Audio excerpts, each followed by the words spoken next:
Good morning student. आज हम 12th class का एक टॉपिक पढ़ेंगे, उद्योग। बहुत इंपॉर्टेंट टॉपिक है। इसमें से एक बड़ा क्वेश्चन, 4 नंबर का बड़ा क्वेश्चन आता है, एक छोटा क्वेश्चन आता है, लगभग 5 नंबर इस लेसन में से आते हैं। उद्योग के बारे में अपन पढ़ेंगे और उद्योग में विशेष रूप से भारत में उद्योगों का विकास। अगर हम भारत में उद्योगों के विकास के बारे में बात करें तो अंग्रेजों के आगमन से पूर्व भारत की कुटीर और लघु उद्योग जो हैं उनकी व्यवस्था बहुत मजबूत थी और यहाँ से बनने वाले हस्तशिल्प और कलात्मक वस्तुएं जो हैं विश्व के सभी बाजारों में उनकी भारी मांग थी। अगर हम बात करें सूती वस्त्रों के बारे में बात करें, हम बात करें लौह निर्माण की कला की बात करें, अगर हम सूती वस्त्र के बारे में बात करते हैं, ढाका से बनी हुई मलमल अपनी बारीकी के कारण विश्व भर में लोकप्रिय थी। भारत में अगर सूती वस्त्र उद्योग के बारे में हम बात करें तो बुकानन जो है उन्होंने भारत के सूती वस्त्र उद्योग के बारे में कहा है कि भारत का सूती वस्त्र उद्योग जो है अतीत का गौरव रहा है, वर्तमान और भूत का संकट है और भविष्य की सदैव आशा बनी रहेगी। उसके अलावा मुगल यात्री ट्रेविनियर ने भारतीय उद्योगों के बारे में बताया कि उस समय भारतीय उद्योगों में विशेष रूप से सूती वस्त्र के निर्माण की कला बहुत उत्कृष्ट थी और सूती वस्त्र के निर्माण में भारत का कोई दूसरा प्रतिस्पर्धी भी नहीं था। उसके अलावा उन्होंने बताया कि उस समय ढाका से बनी हुई मलमल जो है अपनी बारीकी के कारण, अपनी कलात्मकता, अपनी चमक के कारण, अपने बारीकी के कारण विश्व भर में लोकप्रिय थी। उसके अलावा हम बात करें लौह स्तंभ के बारे में, कुतुब मीनार के पास जो लौह स्तंभ है वो कई हजारों सालों से मतलब खुले आसमान में है, लेकिन उस पर आज तक भी जंग नहीं लगा। तो ये उस समय की भारत की निर्माण कलाएं थी। अगर हम आधुनिक निर्माण कला की बात करें तो ये सारी अंग्रेजों के आगमन से पूर्व की अगर हम बात करें तो भारत जो है एक धनी और समृद्ध औद्योगिक देश था और इसी कारण उस समय भारत को सोने की चिड़िया कहा जाता था। लेकिन अंग्रेजों के आगमन के बाद उन्होंने इस प्रकार की नीति अपनाई, उन्होंने आर्थिक लूट की जो उन्होंने नीति अपनाई, यहाँ के उद्योगों की शोषण की जो उन्होंने नीति अपनाई, धीरे धीरे यहाँ के उद्योगों को उन्होंने धराशायी कर दिया। लेकिन फिर दोबारा से भारत में जो औद्योगिक जो शुरुआत हुई, उद्योगों को दोबारा से नए सिरे से खड़ा करने का जो प्रयास किया गया, उसके संबंध में हम इस पाठ में पढ़ेंगे। और विशेष रूप से भारत के जो महत्वपूर्ण उद्योग, अपन बात करें लौह इस्पात उद्योग की, सूती वस्त्र उद्योग की, सीमेंट उद्योग की बात करें, इन महत्वपूर्ण उद्योगों के बारे में, चीनी उद्योग, इनके बारे में अपने इस टॉपिक के अंदर पढ़ेंगे। आज हम सबसे पहले बात करते हैं भारत में औद्योगिक विकास के बारे में।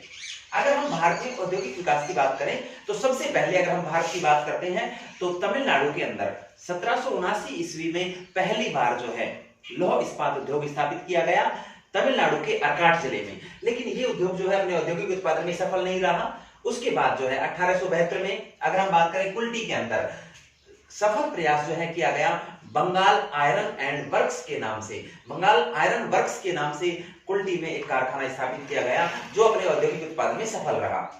लेकिन अगर हम इस्पात निर्माण की बात करें, आधुनिक इस्पात निर्माण का जो कारखाना है 1907 में सांची नामक स्थान पर Tata iron and steel company के नाम से स्थापित किया गया। तो ये तो मेन बात हुई लौह इस्पात उद्योग की। इसके बाद हम एल्युमिनियम उद्योग के बारे में बात करते हैं।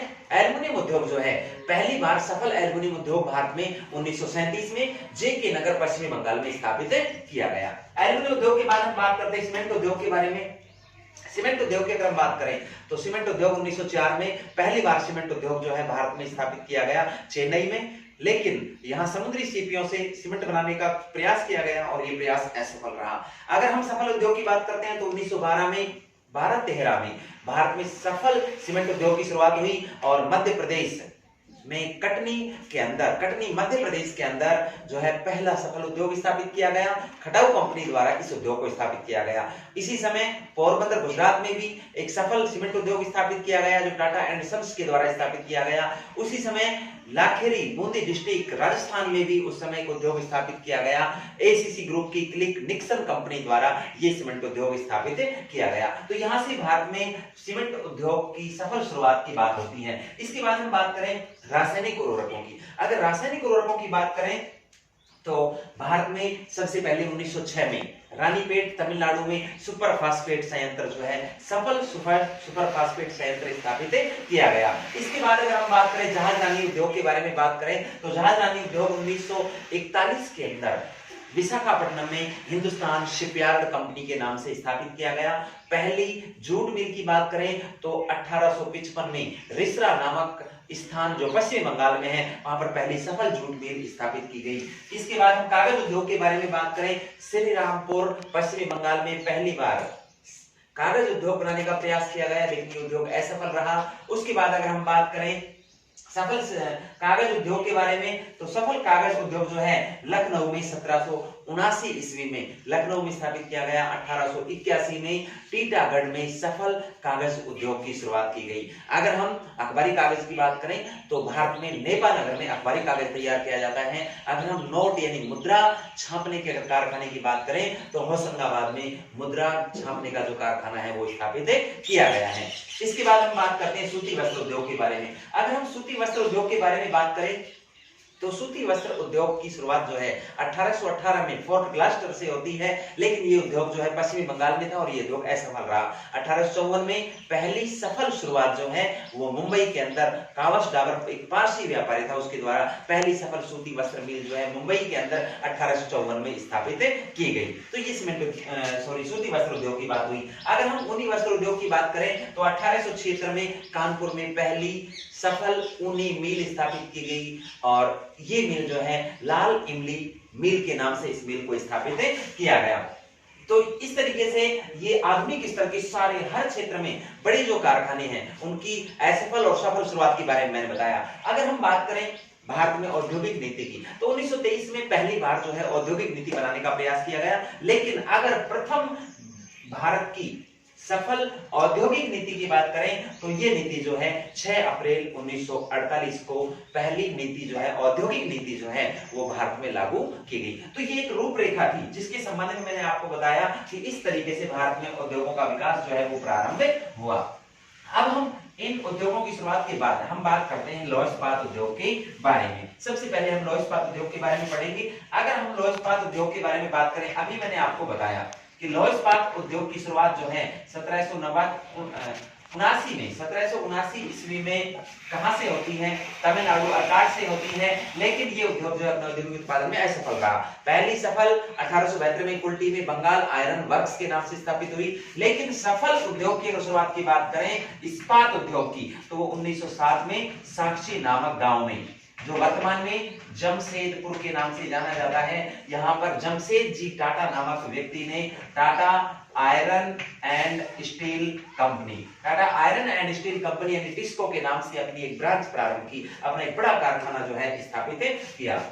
इस कारखाने के संबंध में अगर हम बात करें तो ये निजी क्षेत्र का कारखाना था। निजी क्षेत्र में स्थापित ये भारत का पहला बड़ा इस्पात कारखाना था। हम इस कारखाने के संबंध में बात करें, देखो लौह इस्पात उद्योग के स्थानीयकरण के लिए कुछ कारक जिम्मेदार होते हैं। लौह इस्पात उद्योग को हम कहाँ स्थापित करते हैं? सबसे पहले हमें उसके लिए लौह अयस्क चाहिए। लौह अयस्क जो है 1 टन शुद्ध लौह इस्पात तैयार करने के लिए 1.5 टन लौह अयस्क की आवश्यकता होती है। अगर हम कोयले की बात करें तो कोयला जो है 1.4 टन कोयले की आवश्यकता होती है। हम मैग्नीज की बात करें तो मैग्नीज 0.1 टन की आवश्यकता होती है। और अगर हम चूना पत्थर की बात करें तो 0.3 टन जो चूना पत्थर है, यानी ये सारे पदार्थ मिलकर 1.5 टन लौह अयस्क, 1.4 टन कोयला, 0.1 टन मैग्नीज, उसके अलावा 0.3 टन चूना पत्थर, ये सभी मिलकर 1 टन शुद्ध लोहा तैयार करते हैं। तो इसका मतलब दोनों भारी पदार्थ लौह अयस्क जिनकी ज्यादा मात्रा में आवश्यकता होती है, उसके अलावा कोयला,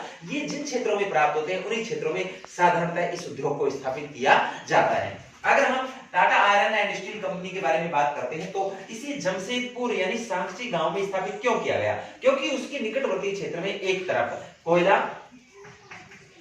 और दूसरी तरफ जो है लौह अयस्क प्राप्त होता है, नजदीक क्षेत्र से लौह अयस्क प्राप्त होता है। अगर हम लौह अयस्क के बारे में बात करें तो लौह अयस्क इस कारखाने को नोवा मंडी से, कहां से प्राप्त होता है? नोवा मंडी से। नोवा मंडी आपको याद रखना है, Tata iron and steel company को जो लौह अयस्क की प्राप्ति है वो नोवा मंडी से होती है। अगर कोयले की बात करें तो कोयला इसको रानीगंज, झरिया और बोकारो से, इस कारखाने को कोयले की प्राप्ति इन तीनों स्थानों से होती है। इस कारखाने के लिए अगर हम जल के बारे में बात करें तो जल जो है इसको स्वर्ण रेखा और खारकोई, स्वर्ण रेखा और खारकोई जो नदियां हैं वो इस कारखाने को स्वच्छ जल उपलब्ध कराती हैं। तो ये तीनों चीजें मुख्य है। कच्चे माल के तौर पर हम देखें लौह अयस्क नोवा मंडी से, कोयला रानीगंज, झरिया, बोकारो से, उसके अलावा जल जो है वो स्वर्ण रेखा और खारकोई नदी से प्राप्त होता है। लेकिन इस कारखाने की अगर लोकेशन के बारे में बात करें तो कोलकाता जो बंदरगाह है,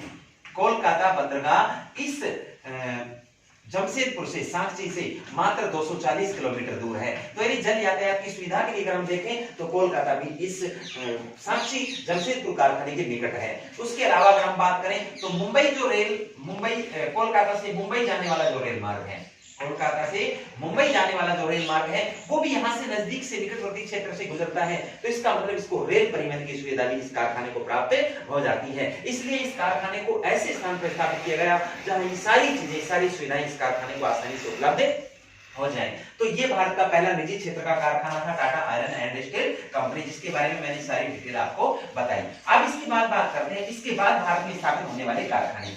देखो, इसके बाद हम बात करते हैं 1907 के बाद 1919 की। 1919 में बर्नपुर में Indian iron and steel company, Indian iron and steel company जो है वो स्थापित की गई। 1919 में बर्नपुर में Indian iron and steel company को स्थापित किया गया। उसके बाद अगर हम 1938-39 की बात करते हैं तो 1938-39 में हीरापुर कारखाना स्थापित हुआ।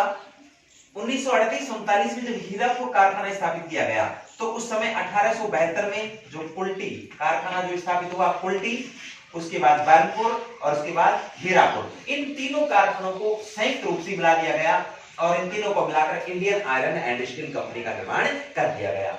ये कारखाना सार्वजनिक क्षेत्र का था, यानी Tata iron and steel company के बाद हम जितने भी कारखाने पढ़ेंगे सभी कारखाने सार्वजनिक क्षेत्र में स्थापित हुए। इसके बाद हम बात करते हैं तीसरे कारखाने की जो 1923 में स्थापित हुआ, Visvesvaraya iron and steel works.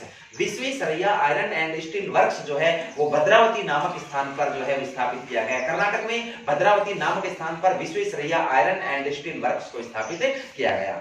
अब कर्नाटक जो कि लौह अयस्क का उत्पादन जो है बड़ी मात्रा में करता है, लेकिन वहां कोयले की कमी के कारण ये उद्योग जो है लकड़ी से बने हुए चारकोल का इस्तेमाल यहाँ लौह प्रगलन या लोहा निर्माण के लिए किया जाता था, लेकिन वर्तमान समय में यहाँ विद्युत भट्टियों का इस्तेमाल करते हुए उत्पादन किया जाता है। इसके बाद अगर हम बात करें अन्य उद्योगों के बारे में तो विशाखापट्टनम नवीनतम उद्योग है, लौह इस्पात उद्योग जो पहला बंदरगाह पर स्थापित होने वाला कारखाना है। सेलम भी एक कारखाना स्थापित किया गया है। ये कुछ नए कारखाने, जो पारादीप भी एक कारखाना स्थापित किया गया है लौह इस्पात उद्योग के क्षेत्र में अगर हम बात करें। लेकिन यहाँ कुछ महत्वपूर्ण उद्योग हैं जिनके लौह इस्पात उद्योग जिनके बारे में बात करेंगे।